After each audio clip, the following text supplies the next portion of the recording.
una poesia, la semplice fantasia, ma quello che sto per dirvi l'ho scritto d'accordione. Racconto una storia vera, voi state a sentire me. Lei mi guardava con quell'aria indifferente, già sapeva tutte me, che amavo solo la mia libertà, vagabondavo la felicità. Parecchio furba ma stonai solo quel vaso con la sua maturità. Forse era l'aria, forse l'allegria, lei c'era mia.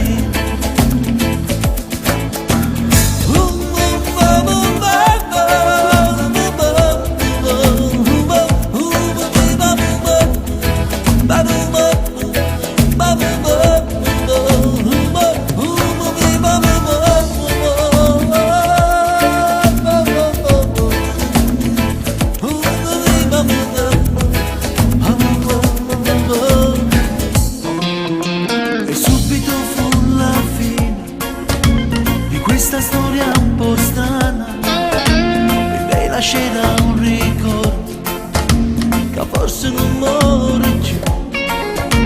Il colpo da me accusato più male mi fa sentire. Io vittima del mio usare, lei brava ad usare me. Lei mi guardava con quell'aria indifferente, già sapeva tutte me. Amavo solo la mia libertà, vagabondavo la felicità.